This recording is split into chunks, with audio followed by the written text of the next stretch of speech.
नमस्कार बंधुरा आमी स्वप्ना उपाध्याय आमार चैनल रान्ना रेसिपि और आवर लाइफस्टाइलेर पक्ष थेके सबाइके स्वागत। आज आमी आपनादेर संगे शेयर करब सब्जी दिए डाल तरकारी और ये भेज डालटा खेते दुर्दान्त लागे। आसुन ताहले देखे निई এই রেসিপিটা আমি কিভাবে খুবই কম সময়ে আর খুবই কম তেল মশলা দিয়ে খুবই সুস্বাদু করে বানাবো।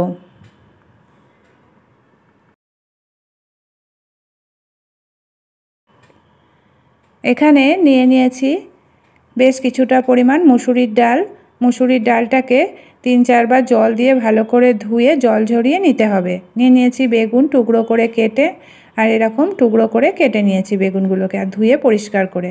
নিয়ে নিয়েছি বিনস কিছুটা, আর নিয়েছি লম্বা লম্বা করে গাজর কেটে পাতলা পাতলা করে, আর নিয়েছি এখানে টমেটো পাতলা পাতলা করে টুকরো করে কেটে, আর নিয়েছি মটরশুঁটি, আর আছে এখানে টুকরো করে কেটে ছোট ছোট আলু।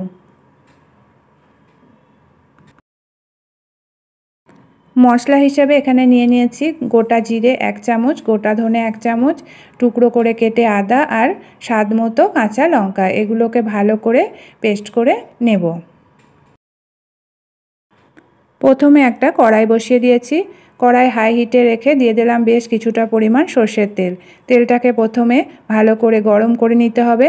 তেলটা গরম হয়ে গেছে, এবার ফোড়নের জন্য দিয়ে দিলাম কয়েকটা শুকনো লঙ্কা, কয়েক টুকরো তেজপাতা, আর এর মধ্যে দিয়ে দিচ্ছি কিছুটা পরিমাণ গোটা জিরে। ফোড়নটাকে কয়েক সেকেন্ড ভালো করে ভেজে নিতে হবে। আর এর মধ্যে দিয়ে দিচ্ছি 5 ফোড়ন অল্প পরিমাণে।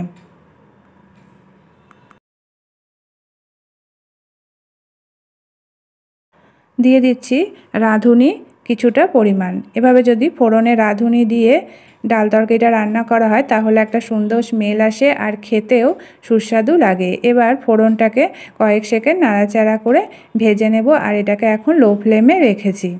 এবার এর মধ্যে দিয়ে দিচ্ছি একে একে সবজিগুলো, বেগুন, আলু, টমেটো, বিনস, গাজর, আর দিয়ে দিচ্ছি মটরশুঁটি।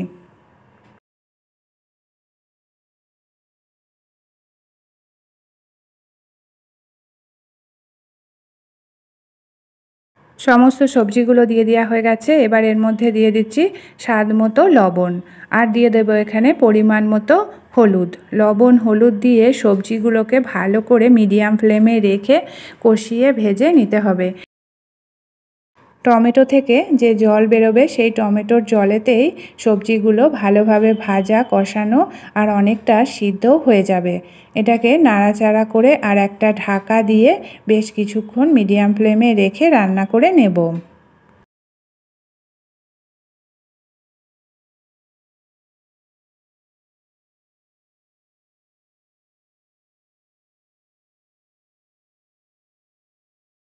এবার দেখে নেব সবজিগুলো ভালোভাবে ভাজা কষানো হয়েছে কিনা। দেখতেই পাচ্ছেন সবজিগুলো কিন্তু ভালোভাবে ভাজা আর কষানো হয়ে গেছে আর অনেকটা সিদ্ধও হয়ে গেছে।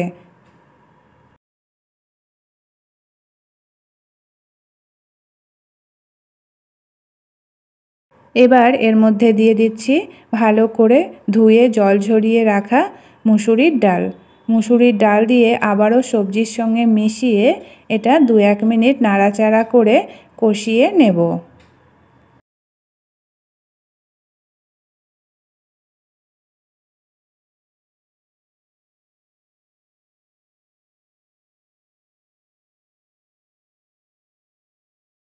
ডালটাকে সবজির সঙ্গে ভালো করে মিশিয়ে কষিয়ে নেওয়া হয়ে গেছে। এবার এর মধ্যে দিয়ে দিলাম বেটে রাখা মশলা।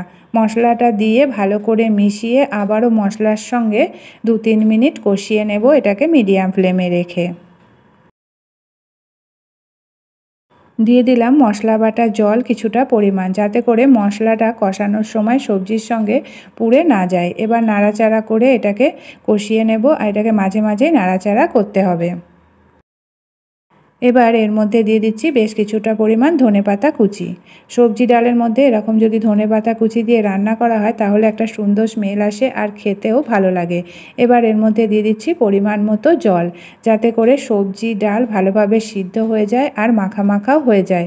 ডালটাকে বেশি সিদ্ধ করলে খেতে ভালো লাগবে না, তাই সিদ্ধও হয়ে যাবে আবার একটু গোটা গোটাও থাকবে, এরকম করে এটাকে সিদ্ধ করে নিতে হবে। পরিমাণ মতো জল দিয়ে একটা ঢাকা দিয়ে এটাকে বেশ কিছুক্ষণ ধরে হাই হিটে রেখে রান্না করে নিতে হবে। এবার এর মধ্যে দিয়ে দিচ্ছি স্বাদ মতো চিনি। চিনি দিয়ে ভালো করে এটাকে মিশিয়ে একটা ঢাকা দিয়ে রান্না করে নেব।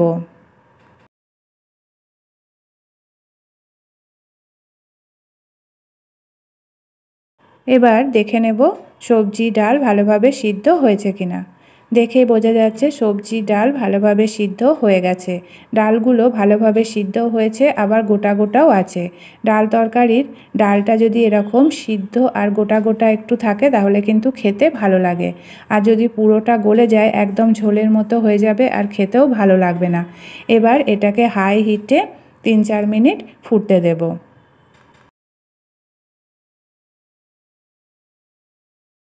তৈরি হয়ে গেল দুর্দান্ত স্বাদের রেসিপি সবজি দিয়ে ডাল তরকারি। এবার এটাকে একটা প্লেটে নামিয়ে নেব।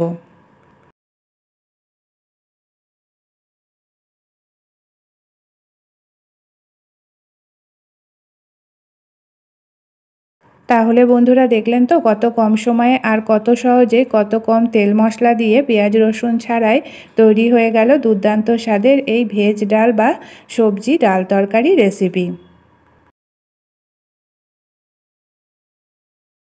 আপনারা চাইলে আমার মতো করে এই রেসিপিটা একবার বাড়িতে বানিয়ে দেখতে পারেন। আশা করি সকলের খুবই ভালো লাগবে। ভালো লাগলে লাইক শেয়ার কমেন্ট করবেন, আর আমার চ্যানেলকে এখনও যারা সাবস্ক্রাইব করেননি প্লিজ সাবস্ক্রাইব করে নেবেন। আজকের মতো এটুকুই, আবার দেখা হবে আগামী নতুন পর্বে। ভালো থাকবেন, সুস্থ থাকবেন, ধন্যবাদ।